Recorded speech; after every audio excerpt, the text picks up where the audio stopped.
nem sei como começar. A gente tá começando com tudo desconectado. Porque a gente testou áudio, Sim. testou imagem. Felipe tá aqui, né, Felipe? Sim, tô aqui, velho. Vim determinado pra dar certo. Dá certo. Porque a partir da terceira você pode pedir música no Fantástico. Então, eu tô bem hoje, Pelo amor de Deus, a gente trocou até de lado pra dar um feng shui aqui, pra coisa funcionar. Porque as gravações anteriores não deu pau. Mas hoje vai dar certo. E começamos então oficialmente Quem Faz Arte com Felipe Lima. A vinhetinha até mudou.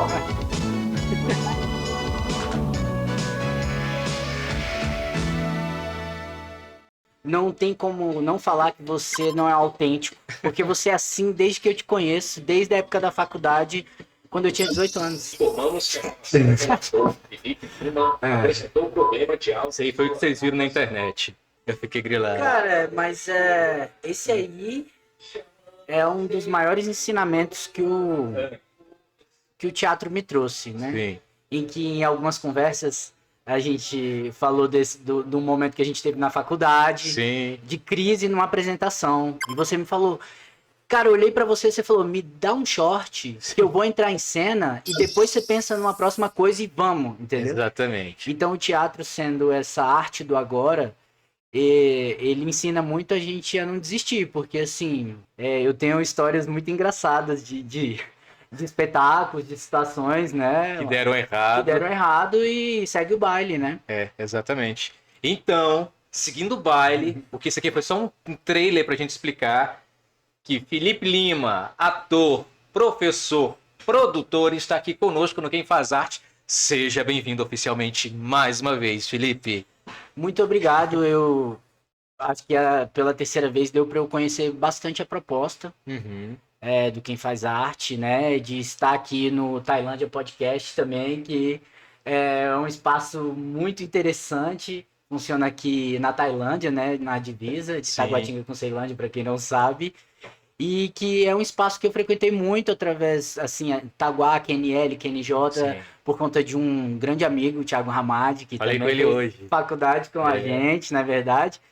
E então é um espaço que eu também tenho lembranças, memórias, né? E carinho e afeto também. No primeiro dia que você veio, lá na antiga TV Tupi, você falou assim... Não, pô, a gente tem que se ver mais, tem que se ver mais. Bom, a gente tá se vendo pra caralho. É verdade. Nas tentativas de gravação. Mas, passada essa fase, me explica uma coisa. Você, de cara, eu tenho a lembrança de você na faculdade, mas a sua vida, ela começa muito anterior à faculdade, a sua vida de arte cênica. Sim. Mas antes da faculdade, a gente sabia que você participava do Né e Nando. Existe algo antes de Né e Nando?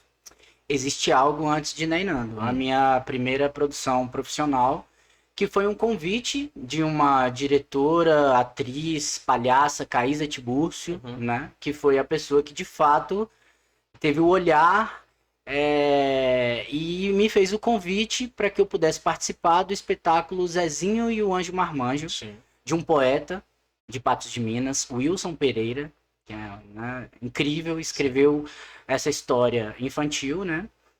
E eu fui convidado para fazer o protagonista, o Zezinho. Né? Isso, que idade? Eu tinha mais ou menos 11 anos de idade, né? Tô Cedo. com 35, então tem um chão aí. A primeira proposta de elenco era o Anjo sendo Similião Aurélio, e no final das contas a gente acabou mudando, ele virou assistente de direção por um tempo. O pai, na época ainda na graduação, Juliano Casarré, nas artes cênicas, né? Que acabou combinando com outros espetáculos dele, que ele fez o Adubo, onde ele se projetou. E aí depois mudou o elenco, teve o Guilherme, o Palhaço Pepino, fez o pai depois. Pra parte de figuração, foi convidado os meus amigos da escola, então a Tainá Palitotti, que na época era uma amiga da escola e depois também seguiu nas artes cênicas. Juliano, um amigo de escola, que é meu amigo até hoje, já tá no terceiro filho. Você vê como as coisas vão acontecendo. E então foi o meu primeiro espetáculo profissional. A gente apresentou no Espaço Cultural Anatel. Apresentei muitos espetáculos lá, não só o Zezinho, mas como eu apresentei depois com a Nainando. Apresentei o Rei Leão, enfim, apresentamos o 5, que era um espetáculo infanto-juvenil. Lembro, isso eu né? fui assistir na Escola Parque. Aí a gente apresentou na Escola Parque, isso já numa outra temporada que vocês assistiram. Já era tipo New Generation. Já era uma coisa moderna, Exatamente. Eu fiz com 5 elencos diferentes esse espetáculo 5. A gente apresentou em Aracaju. Mas enfim, aí o Nando, a Neia, eles me viram nesse espetáculo. O Zezinho me convidaram, me deram uma bolsa no curso Ney Nando. E falaram, você não quer participar dos espetáculos, né? E, pô, eu sempre gostei de me expressar. Sempre gostei de dançar, eu sempre gostei de trabalhar com o corpo. De fato era isso. Depois do teatro que eu fui desempenhar essa questão mais do texto, né? De trabalhar as falas. Mas o que eu posso dizer que eu iniciei minha carreira mirim na dança. Sempre gostei de dançar, ganhava os concursos de El Chan na escola, real, assim. Não, mas eu super acredito. E pra quem ouve agora, parece uma coisa megalomaníaca, mas não, isso era algo comum. E era também uma maneira de você sair do ambiente puramente acadêmico e fazer alguma coisa que fosse de entretenimento dentro da escola. Exatamente. Né? E também tem uma outra questão. É que desde dessa idade, dessa fase, eu descobri que eu me expressava de uma forma diferente dos meus colegas. É mesmo? Sim. Eu tinha uma outra relação com o corpo, já. Você fala, tipo assim, fazendo educação física... Em que? Em me expressar, por exemplo, na dança. Sim. Um menino dançar, né, gerava um frisson, né, dançando um El Chan. Sim, a gente podia ser até o jacaré. Podia ser até o jacaré, mas eu rebolava mesmo a raba e nunca tive um olhar De feminilizar a brincadeira da criança. ou sexualizar, Isso. tipo, isso aqui é sexual. A gente realmente passava batido nessa parte, mas queria desempenhar. Sim. Né? Desempenhar a coreografia como se via na TV. Não, é pra lá, é pra cá, se joga e quebra. Então, eu tinha esse lance, sempre tive esse lance da performance, né? Eu lembro, sabe de quê? Tô falando isso? Um primo meu foi crismar e a comemoração da crisma foi com o novo CD do El Chan no Havaí. Então, é isso mesmo, era normal.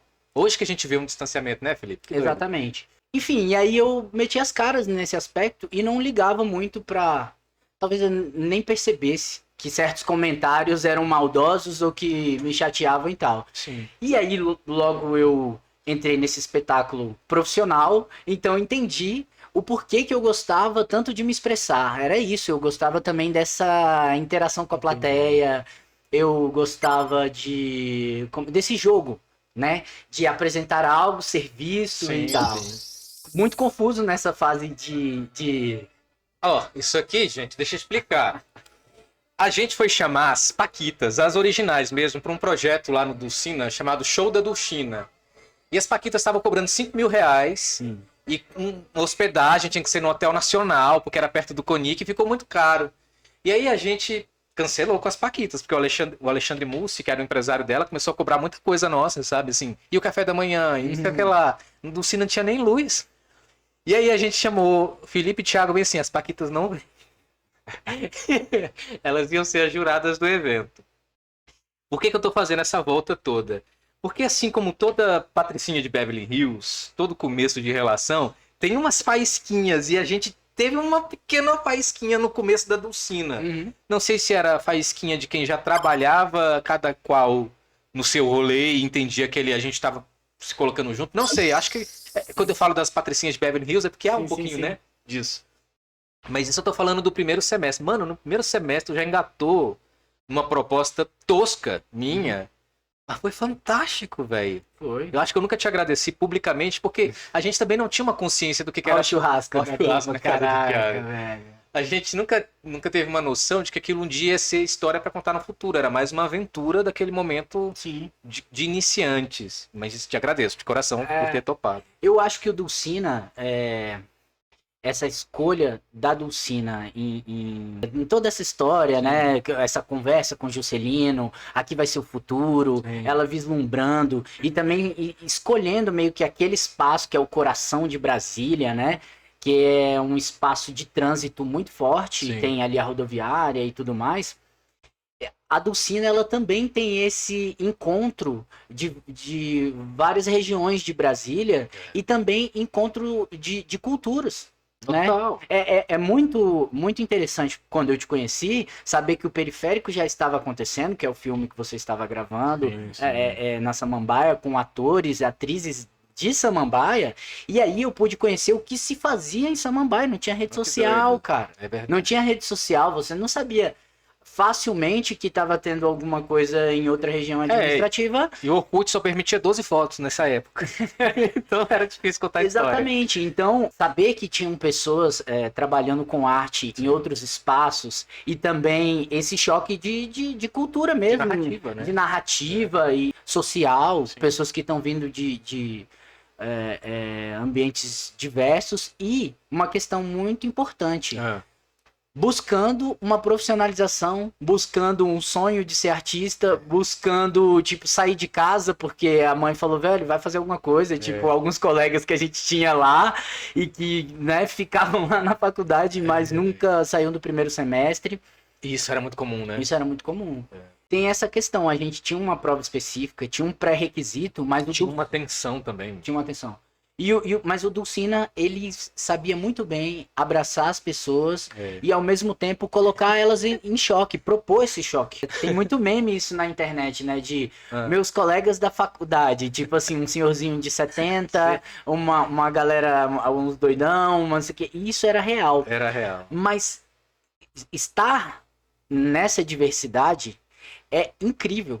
Isso é mesmo. Saber que a gente pode, como é que fala, desenvolver o nosso trabalho com pessoas com percepções e vivências totalmente diferentes. Isso é bem doido, Isso né? é, velho? e é um puto exercício. Porque você tem desde a Patricinha que mora no lago, que nunca andou de ônibus e não sabe como se faz um trabalho em equipe, ao cara que tinha reprovado 3 anos no ensino fundamental e que foi fazer a faculdade, de repente o nerd de uma outra, o hippie de outra, os figuras de outra. Aham.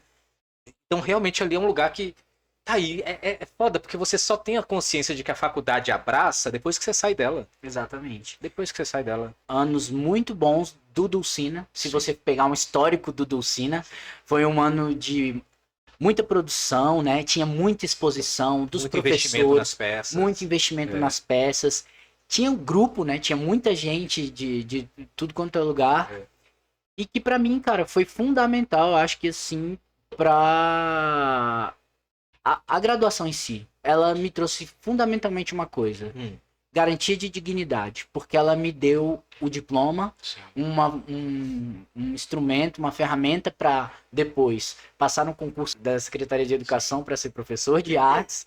E aí, sim, ter um dinheiro para pagar minhas contas e tudo Também mais, faz parte, é que também importante. faz parte. Eu pensei assim, bom, agora eu posso fazer a produção artística que eu quiser, porque eu tenho dinheiro para pagar minhas contas, E aí? né? E aí começou um puta dilema. Por que que eu fiz? Nada. Eu me afastei da arte de maneira geral, né? Porque eu fui me entender enquanto pessoa, enquanto homem, cidadão, agora que coloca lá, quando se pergunta em qualquer né, ficha de cadastro, professor, servidor público, poder de compra. Sim. Do mesmo jeito que você acha, nossa, eu posso comprar isso, você acha que pode comprar mais, aí te dão um parcelamento num cartão, aí te dão um empréstimo consignado, aí depois quando você vê, você tá completamente enrolado, cara. E nada mais faz sentido, você só fala assim, se eu tivesse só assim, sem dívida, minha vida seria muito melhor. É verdade. Só que não é também. Então eu cheguei nesse trânsito assim de ir ali e aqui, eu falei, a minha vida sem arte não faz sentido. Mesmo. Eu preciso realmente estar produzindo artisticamente a título pra ter felicidade, mano. É isso. Mas me fala, eu tive uma dificuldade muito grande quando eu entrei em sala de aula, porque eu me neguei por uns 2 anos a ser professor. Dava boas aulas, mas quando eu falo me negar a ser professor eu não me encaixava naquelas conversas do intervalo na mesa dos professores. Sim, sim. BRB, abono, e aquilo me dava uma ojeriza, assim, que eu falava, cara, eu não quero ser amigo dessa galera, eu não quero ficar falando de BRB. Sim. E eles falam de BRB e Caldas Novas como se fossem as primas. Sim, sim, sim. E ali, eu, na hora do intervalo, eu ia conversar com os alunos, assim, ia trocar ideia com eles e tal. Como é que foi essa migração? Porque é uma migração estrutural de camada social.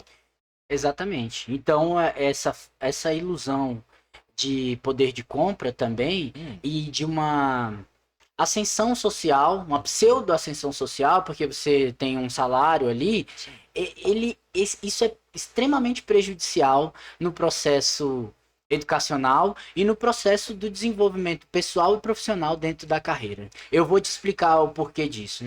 Porque a gente vai se distanciando da finalidade do trabalho.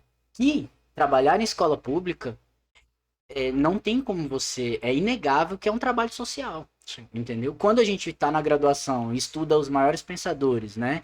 O Paulo Freire, ou um pensador que propôs a Escola Parque, que é onde eu trabalho atualmente, o Anísio Teixeira, ele está falando de consciência de classe o tempo todo, ele está falando de engajamento político, não partidário, mas político, né, do professor. Para quê? Para que ele sempre esteja conectado, né, com essa, ou aproximado, para enxergar a realidade que as filhas e os filhos dos trabalhadores se encontram. Chega a um ponto, não é que você não tem que ter melhoria de trabalho, melhoria de remuneração, de condições de trabalho. Não é isso. Sim. Tem que ganhar muito bem mesmo. Mas você não pode transformar o seu trabalho de educador como um trabalho burocrático. Cuidem da saúde mental. Vejam boas práticas e avaliem também práticas ruins que vocês estão tendo no dia a dia, para que o trabalho não te adoeça. Você está dando aula para mais ou menos que faixa de idade? De nível? Atualmente eu estou dando aula para um Fundamental 1. Eu pego alunos do 1º ao 5º ano. Sim. Mas eu já trabalhei com alunos do ensino médio, já trabalhei com EJA, já trabalhei com ensino especial. Tudo isso propondo, quando eu estou no Fundamental 2, é aula de artes no geral, mas eu tiro uma parte do bimestre para trabalhar oficina teatral, oficina de dança, porque eu não conseguia ficar totalmente desvinculado da prática. Claro. Mas ao mesmo tempo também é interessantíssimo você dar uma aula teórica onde você pesquisa, se prepara, porque é aprendizado. E quem era tu quando tu tava no ensino fundamental 2? Que na verdade seria 6ª, 7ª, 8ª, né? Então, eu era um garoto muito problemático. É mesmo. Extremamente problemático. Eu era um garoto que dava problema com notas, eu dava muito problema com comportamento. Olha só. Eu era muito agressivo. Então eu me envolvia constantemente em confusão de briga física. É mesmo. E isso tudo porque eu descobri quem era o meu pai muito tarde. Entendi. E o meu pai também se negou a essa relação, até hoje, entende? Entendi. Esse abandono paterno, ele me gerou uma série de sequelas emocionais, mas que a criança, até o adulto, não sabe verbalizar muito bem e entender muito bem os sentimentos. A criança e o adolescente, ela extravasa de alguma forma. Pode ser mais introspectivo, o meu caso era extrovertido, agressivo, entendeu? Mas é muito massa te ouvir falar isso, que eu estava conversando hoje com o pessoal aqui do Tailândia, a gente estava conversando antes da gravação, sobre como que aqueles colegas nossos do ensino fundamental e do ensino médio, que tinham alguma questão psicológica ou psicomotora, como a gente os tratava mal. E a gente pouco vê eles depois de adultos, assim, fica assim, caramba, onde está aquele colega que era um colega problemático? Trazendo esse conceito de capacitismo, a gente consegue explicar para as crianças hoje por que não se deve chamar, porque o lugar de fala de quem recebe esse apelido ou qualquer coisa, como isso traz sofrimento para as pessoas. Então a gente tem um outro olhar também e tem outras formas de explicar tudo isso através de debate, cara. Até porque nós somos os adultos de agora, da fase dos 30, 40, que são o resultado dessas crianças que não foram diagnosticadas naquele período. Exato. Quem sabe a gente não tem algum grau de TDAH? A gente não sabe, né? Às vezes você vive uma vida inteira sem saber. Não, e você está falando desse aspecto. Agora eu vou tratar rapidamente desse aspecto da agressividade. Hoje, como arte educador, eu vejo nitidamente que uma criança, um adolescente agressivo, ele está reproduzindo um comportamento que ele está trazendo de casa, ou social, da rua, ou a violência que é proposta para ele do Estado, que não tem saneamento básico, que ele vai para a UPA, às vezes não tem atendimento. Tudo isso é violência e que ele reproduz na escola, no espaço que ele tem de convivência com os pares, colegas do mesmo... E, então, a agressividade, ela tá relacionada a uma série de fatores. Quando eu falo, é errado agredir, bater. E se ele sofre agressão em casa? Sim. Então, são aspectos muito complicados da educação, mas que nós temos lá a amostra da sociedade. A sociedade entra na sala de aula, não é desvinculado. O aluno que entra lá, ele vai, agora sim, agora vem o aluno, a professora Helena, Sim. Cirilo, levanta a mão. Não, velho. Não é. É o bicho pega mesmo. Mas como Entendeu? você já deu aula na EJA, a gente tá bem enveredando na educação, vamos por esse caminho. Você deu aula na EJA, eu lembro que uma vez eu fui dar uma aula, não tem nem 2 anos isso, foi depois da pandemia, inclusive, já. E eu levei discos do Chico Buarque, discos do Raul Seixas, discos do Trem da Alegria, discos de algum cantor da época. Uhum. E uma aluna que é da igreja, ela se recusou a ouvir Raul. Ah. Eu falei, olha, vamos encarar como sala de aula, que é importante ouvir para você saber que existe. Do mesmo jeito que a gente sabe que existe Padre Zezinho, Aline Barros, existiu esse homem, vamos ouvir. E aí eu falei que foi a partir dali, por uma explicação de um professor nosso, Graça Veloso, na faculdade, que explicou que o mito de você virar disco ao contrário, não foi com Xuxa não, foi com Raul Seixas. Que os pastores dos anos 70 diziam isso para que a juventude não ouvisse. Não ouvisse. E a partir daí disseminou isso de escutar disco ao contrário. E aí quando eu vejo o padrão dos meus alunos de 15, 16, 17, todos eles são da Sara Nossa Terra, que é uma igreja muito popular entre os jovens.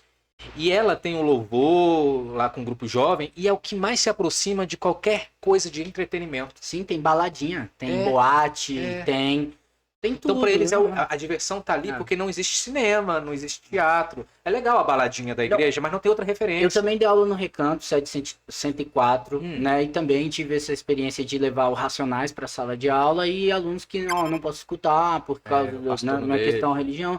Mas aí o que acontece?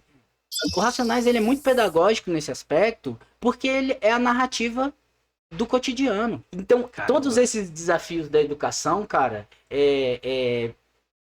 me fizeram assim, me deram muito volume. Sim. E eu não tava tendo válvula de escape.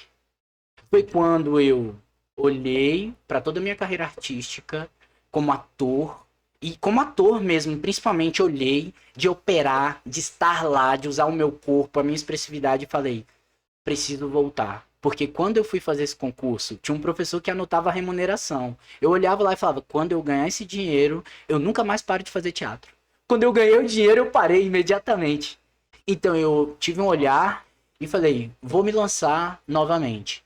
Então, fazendo uma retrospectiva, saí do primeiro espetáculo infantil, Zezinho Anjo Marmanjo, fui pra Neinando, fiquei 12 anos fazendo todo tipo de espetáculo. Sim. Capitães da Areia, Alto da Compadecida, infantis, fizemos Pinóquio no Sertão com um texto da Neia mesmo, uma leitura, apresentamos em festivais, enfim, uma série de trabalhos. Depois saí de Neinando, começaram convites. Fiz com o Léo Braga, que foi nosso professor, Comédia dell'arte, com 15 atores, lá na 508. Foi bonito. Ele tentou. Ele tinha máscaras clássicas assim, da Comédia dell'arte. Foi um aprendizado.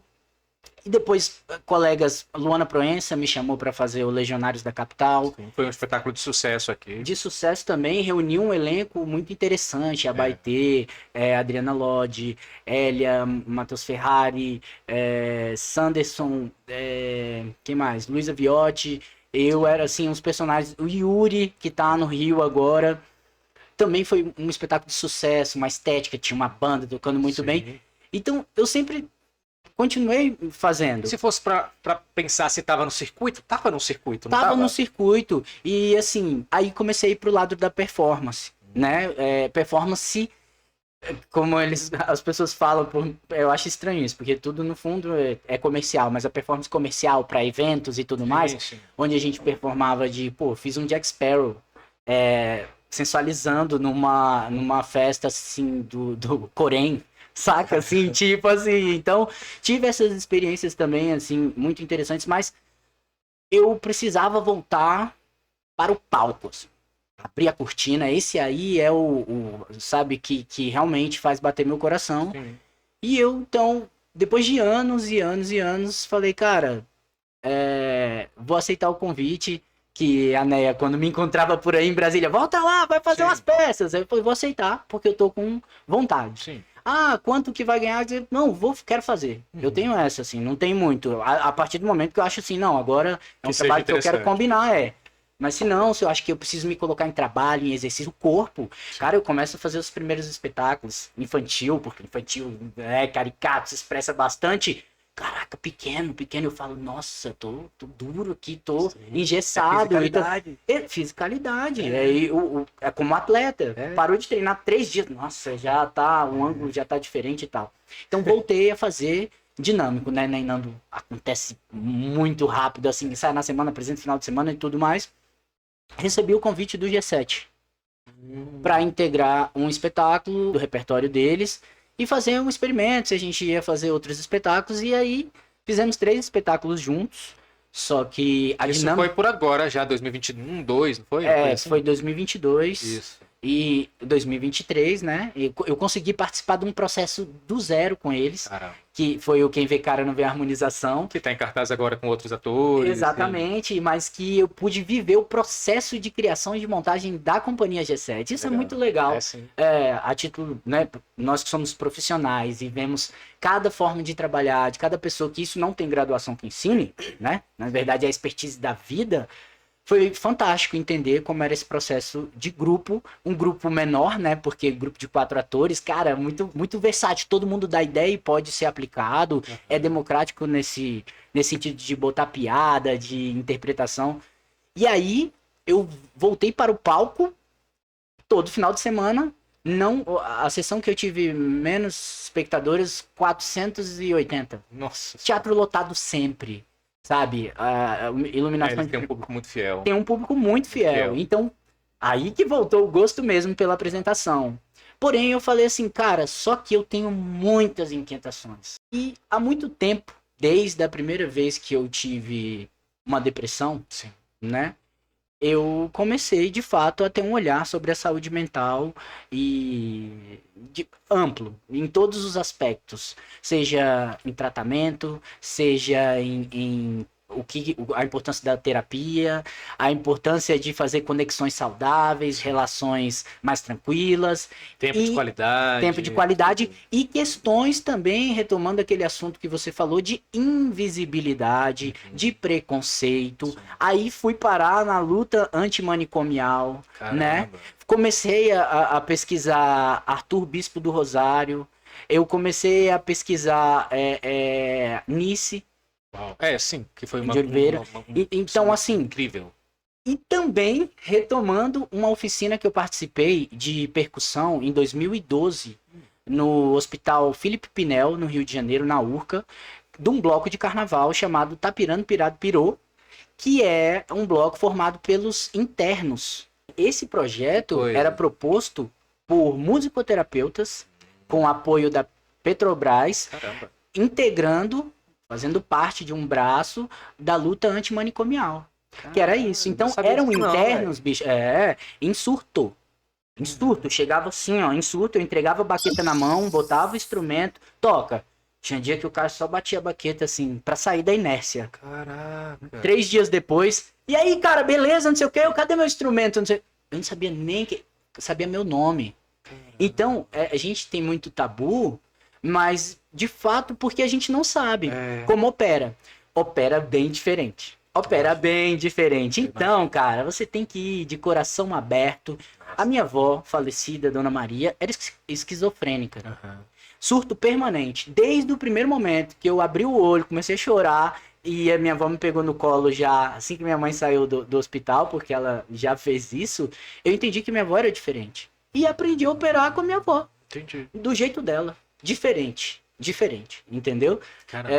Então, ter trabalhado lá e agora tá conseguindo retomar isso nessa nova pesquisa e encontrar pessoas que eu já queria trabalhar, que é o caso do Marcelo De Lucas, que tem um trabalho com a Cia Elefante Branco, é uma pessoa, assim, a enciclopédia de teatro também. Quando a gente estava entrando, ele estava saindo da oficina, não era? Exatamente.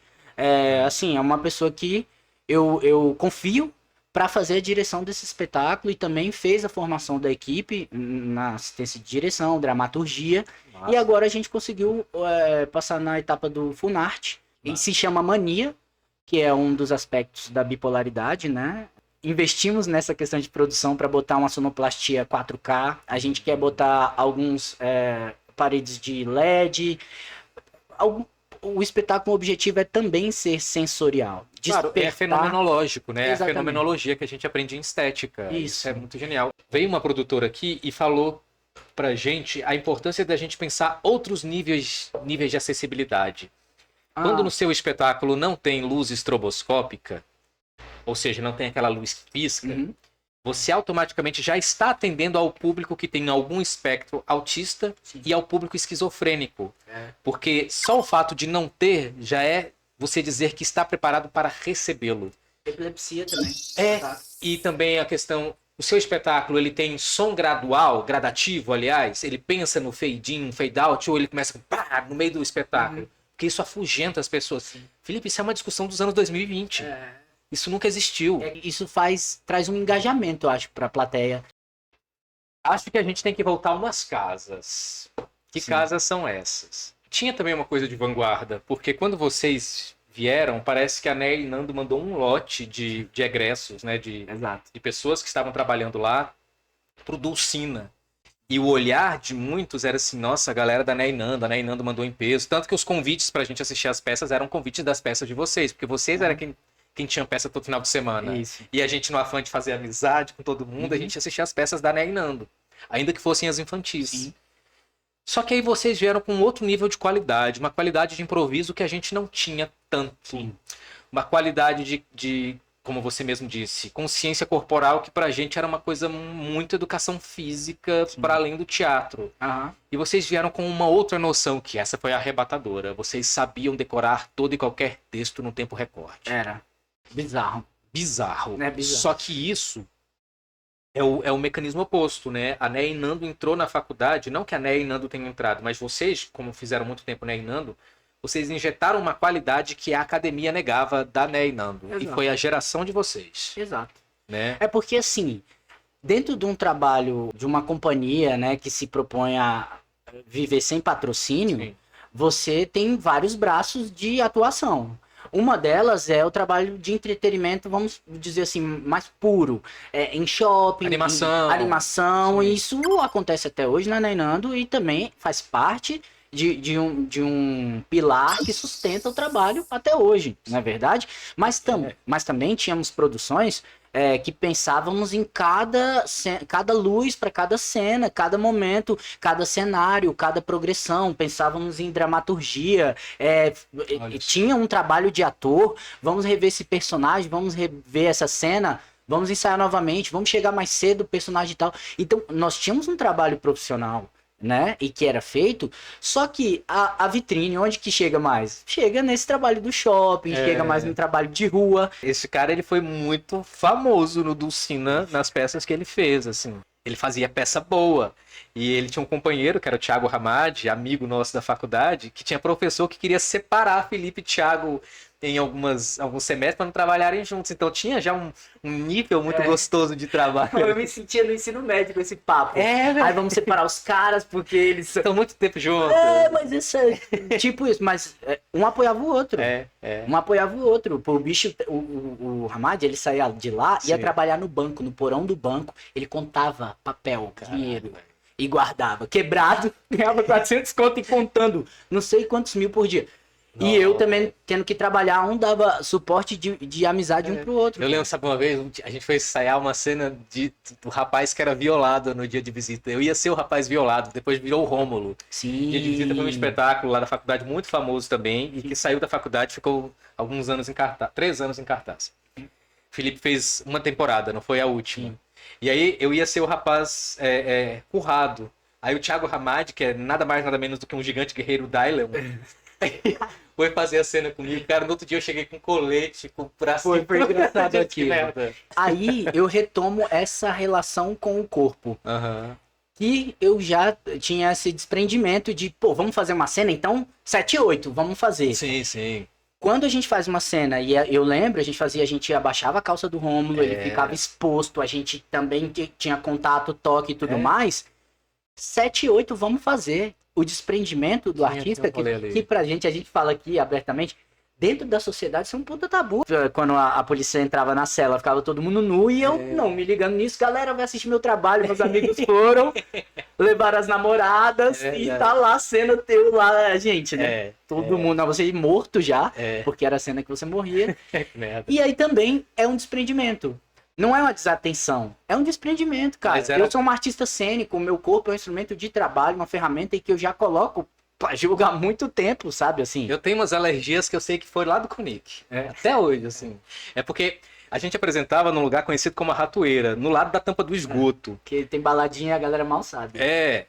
E aí, cara, tinha coisas do tipo assim, eu lembro de eu morrer e sentir assim, um cheirinho de barata. Mas era barata andando bem aqui e não podia mexer porque tinha acabado de ter sido assassinado. Então a gente tinha o ápice da escatologia em cena. Uma vez Felipe chegou lá com a roupa dele, eu gosto sempre de lembrar essa história, que a mãe dele foi lavar o figurino e falou, tomei a tua leptospirose. Porque era uma camada de entrega. Eu acho que se eu fosse diretor, eu ia sentir muito orgulho da gente. Eu tava na escala de lavar lá, a gente fez um revezamento. Foi, não foi? Eu tava na escala, cheguei com o Rafa Sou. Cara, um cheiro de tudo que de ruim, um rato morto e tá... Ai, beleza, né? Vamos esfregar aqui pra daqui a pouco tá com a cara no chão. Porque a gente rolava lá, eu apanhava muito, né? É verdade. Porque eu era o louco, eu apanhava muito, era tipo assim, né? Aquele... Tinha uma coreografia, claro, mas tinha era escatologia. Não, tinha coreografia, mas a gente fazia, tinha um nível de vamos agredir mesmo. Né? Porque machucava, todo mundo se machucava. Era verdade, mas era muito próximo, tinha que ser. Você, claro, fez um resumo muito interessante da tua trajetória. Mas há algo que enfraquece muito o movimento, e eu vou querer soltar essa pergunta para você. A gente sempre fala mal da extrema-direita, desse mundo louco agora, que tá um mundo muito opressor, um mundo que cada vez mais censura, o algoritmo, que é um algoritmo censor, né? Sim. Se a gente fala dessa galera, que a gente pode brincar que é do lado de lá, por quê? O que nos enfraquece está do lado de cá? Porque eu vou te falar uma parada, velho. Aí eu te falar, o opressor, ele entra na mente mesmo. E ele vai entrar sempre na mente do oprimido, e nós, enquanto artistas, sempre vamos estar no lado dos excluídos, dos oprimidos, né? Pela natureza do nosso trabalho, que é questionadora. Sim. Entendeu? É nítido que nosso país, por exemplo, tem um desmonte em políticas públicas para cultura, né? Vamos nichar então para que pro teatro, então. Sim. A gente vê que, porque não temos uma cultura de se ir ao teatro, fazemos espetáculos com verba pública e que, por mais que se divulgue, é esvaziado. E dá dó. E dá dó. A gente tem a extrema-direita, os políticos, o mercado, o sistema, o algoritmo e tudo isso que representa o lado de lá. Mas quem faz a gente tomar no cu é sempre o nosso colega artista, vegano, good vibes e de boa. Então, se a maldade é o que tá do lado de lá, por que quem fode a nossa vida são os próprios artistas, velho? Vamos lá. Vamos desenhar uma figura. Também tem questões sociais, velho, dentro do aspecto artístico. E normalmente, os espaços de poder estarão nas mãos de pessoas também socialmente mais aceitas, que ocupem cargos, tenham poder, ou que de fato tenham dinheiro, velho. E que fazem cosplay de pobre, fingindo que é artista ou que de pobre. fato tenha dinheiro, entendeu? E que, bicho, ter dinheiro não é um problema, na verdade, é só, assim, como você vai lidar com isso. Sim. Então, se a gente fizer uma avaliação, você vai ver que os espaços de fato de poder, que é quem pode decidir sobre uma verba, ou quem está convidando, ou quem já está estabelecido também no mercado, você pode ver a realidade social. Quem que regula a profissão, né? Nós não temos... Quem regula é quem está no espaço de poder e regula ao seu bel prazer. Então a gente se adequa, a gente se alinha. Esses dias eu fiz publicidade, né? Fiz campanha do GDF. Eu saquei que a publicidade é assim, meu irmão, 12h30 aqui. Mas não me faça perguntas. Chegue aqui 12h30. E aí, eu, velhaco do teatro, falaram, o figurino é esse. Paleta de cores, vamos levar. Eu falei, bicho, eu vou levar. Chegou lá, não tinha. Aí eu peguei do meu. Então assim, falei, cara... Isso aqui é outro rolê. Então eu tenho que ficar antenado. Só que eu tenho 35 anos. Se fosse com 20, eu ia talvez estar com medo. Talvez falar, será que eu errei? Eu não levasse o figurino, tomasse um broncão lá, falar, como você não traz um figurino? Eu falar, mas vocês não falaram que tinha que trazer. Eu não falaria. Eu ficaria na minha. Então, cara, essas coisas da maturidade e outra, tipo assim, a gente aprende a se estabelecer. Olá, tudo bem? Eu sou tal, Sim, sim. faz o seu, vai embora, né? Antigamente a gente também fica muito refém da avaliação do diretor, de quem é a figura que vai me avaliar. Que isso? Às vezes, valeu, Verdade. cheque. Valeu. Rola uma Ok, tensão. fala assim, ok, próximo. Sim. Ok, como? Foi bom, porque você não vai Só avaliar. ok. Ok, ok foi bom, né? Não, ok é porque não precisa fazer mais, você não precisa fazer. Então é outra dinâmica, mas não tem espaço de poder. E o espaço de poder não tá nas produtoras, na quem faz elenco. Chega aí. É aqui que eu moro. Eu tô provisório, mas... olha, eu vim pra Chapada pra ficar de boas, tá? Não, de boa. Eu nem penso nisso quando eu tô na Chapada, sabe? Na real mesmo, eu curto ficar dando rolê e pulando de cachorro em cachorro. Você conhece tudo aqui, né?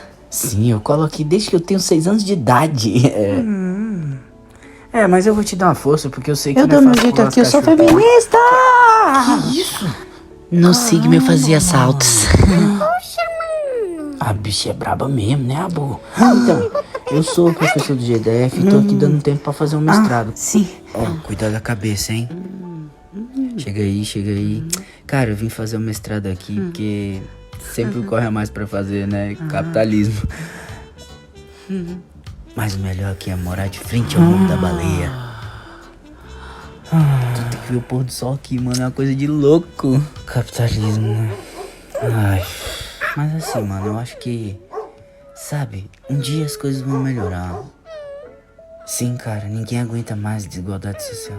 Porque assim, mano, a gente não foi feito só pra trabalhar, né? A gente foi feito pra curtir, velho. Pra pegar uma caixinha. Sim, mas nem todo mundo pensa assim. Mais os episódios desse projeto novo, que é Chapadinho. E o nome é muito sugestivo. Chapadinho. Aladim na Chapada. Quando você coloca aí uma estrutura de roteiro em cima de uma dublagem acerca do Aladim, tem ali um pensamento muito autoral seu. Você faz humor na internet. É comédia. Isso. Mas o que te motivou foi o quê? Foi um momento de tédio? Eu quero entender a matriz pra falar assim, pô, saiu. Então, o que me motivou é que eu já estava fazendo comédia no teatro. Sim. E Nesse retorno. Tá. Né? Principalmente com o G7. E como eu tomei uma decisão por tirar um pouco a comédia na minha prática no teatro e trazer esse trabalho dramático, problematizador, né, e tal, eu sinto o desejo de também dar uma zoada, de fazer essa troça, né, que é uma coisa leve. Eu gosto dessa coisa que não precisa estar no palavrão agudo, que não precisa...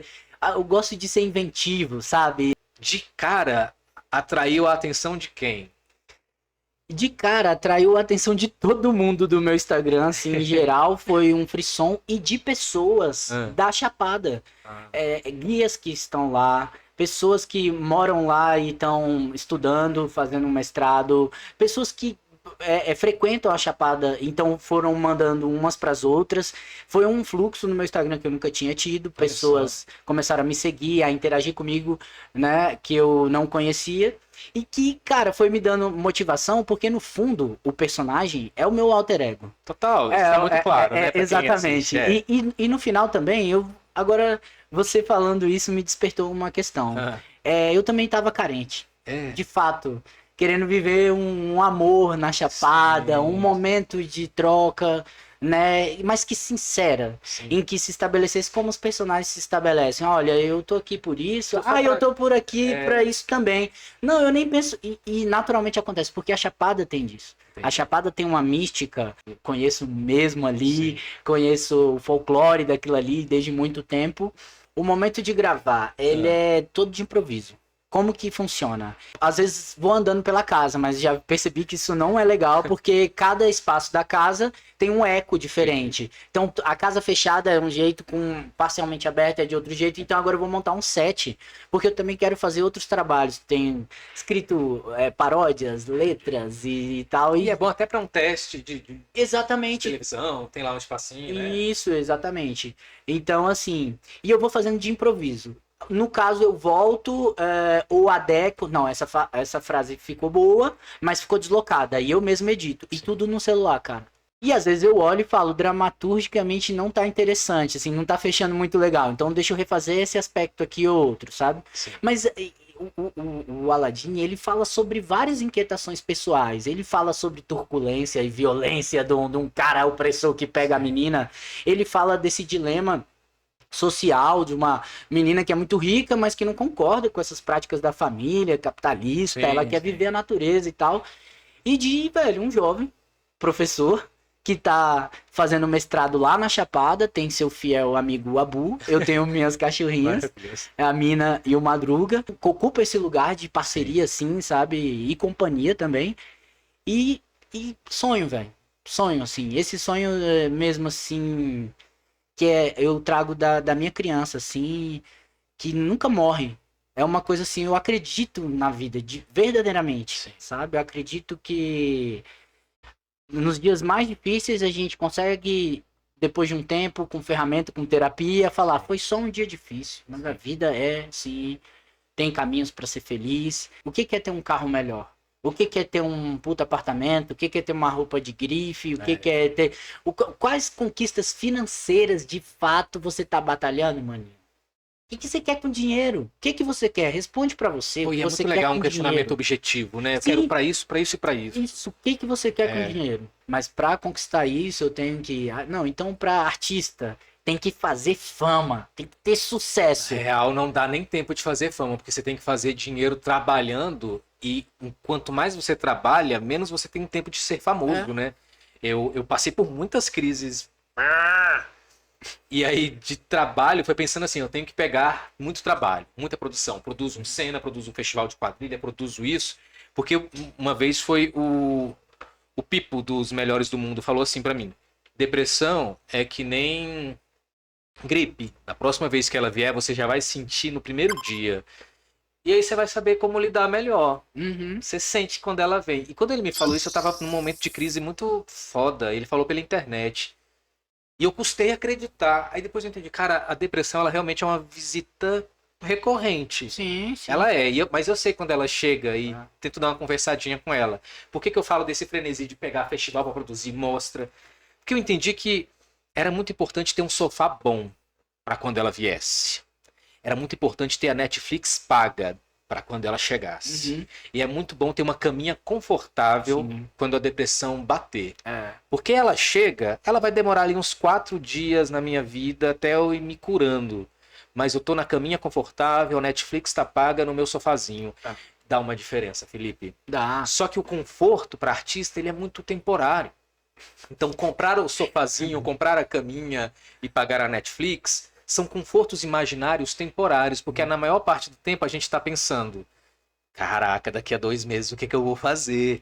Eu comprei, meu maior investimento nesse ano foi um jazigo perpétuo de 3 gavetas. Por quê? Porque eu vi muitos colegas artistas morrendo e outros colegas fazendo vaquinhas para eles nas redes sociais para pagar o caixão, irmão. Não dá. Então, quando eu chego e falo, vou comprar um túmulo, é louco, não sei o que. Não, pra mim é assim, não, cara, eu não quero dar trabalho pra ninguém nessa vida, eu quero passar de boa. Não venha falar pra gente que a gente é metido, que a gente... Ah, velho, vai se fuder. E tem uma questão também que retoma aquilo que você falou. Por que a própria categoria, a própria classe artística não tem essa compreensão, sabe? De estar apoiando uns aos outros...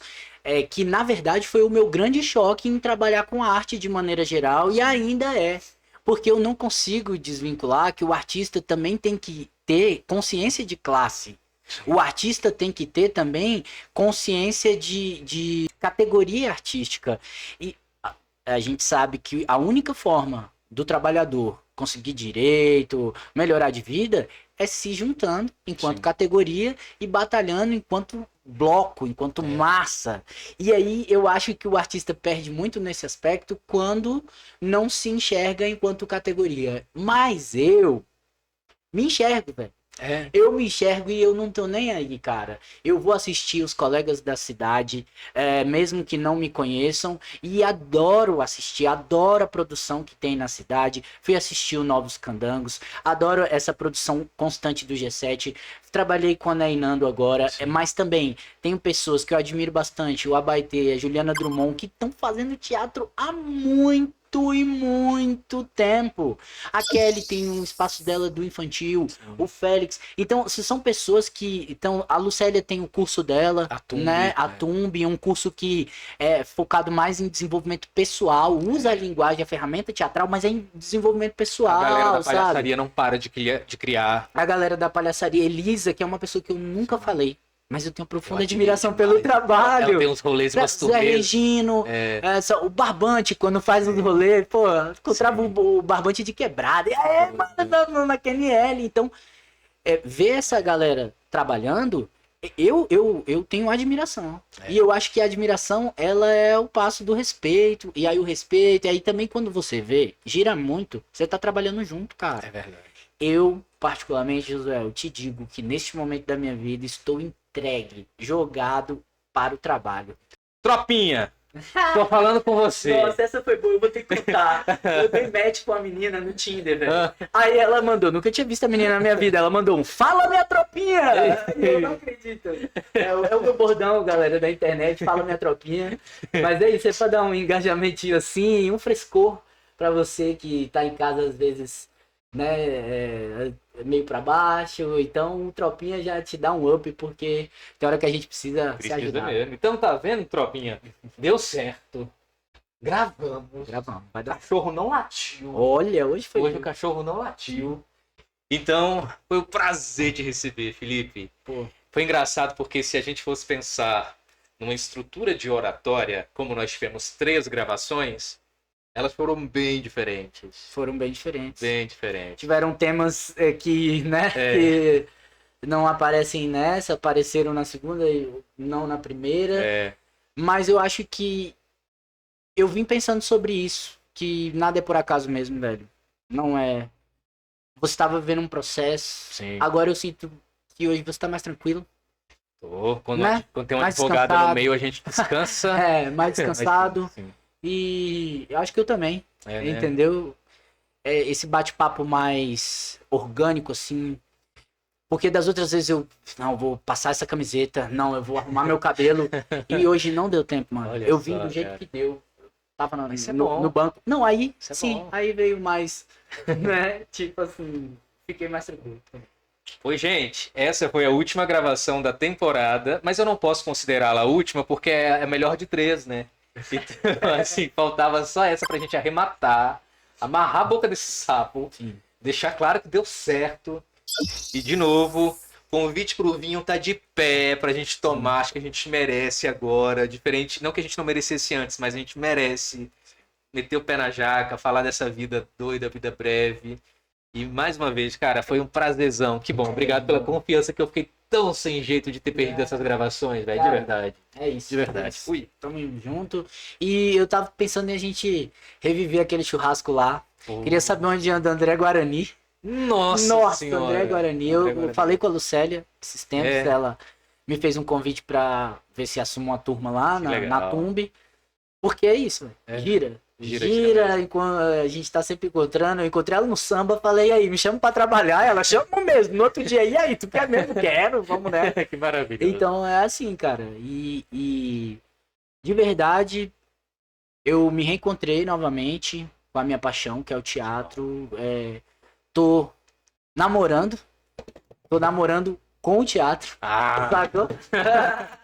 Tô namorando isso, sacou? Tô Sei. tirando um tempo pra isso. Inclusive, nesses aspectos de relacionamento, Claro. tô com um olhar um pouco distanciado pra voltar pra esse mercado e conseguir estabelecer e realizar meus sonhos, que é ter a minha oficina falando do jeito que eu quero, com a minha linguagem, e também podendo agora, como agente cultural, que tirou o SEAC, que tal, produzir espetáculos que também vêm do fundo do coração e tal, e que, porque tem histórico, tem um primo esquizofrênico que está internado há muito E é tempo. importante falar É uma disso. homenagem para ele. Sim, É uma importante. coisa que eu vou colocar para fora.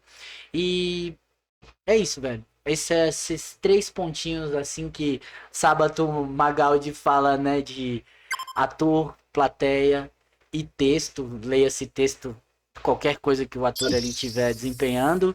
Essas 3 coisinhas, assim, mexem com o meu sentimento e é para sempre. Eu quero ser desses coroas que fazem teatro até, sei lá, morrer no palco. Maravilhoso.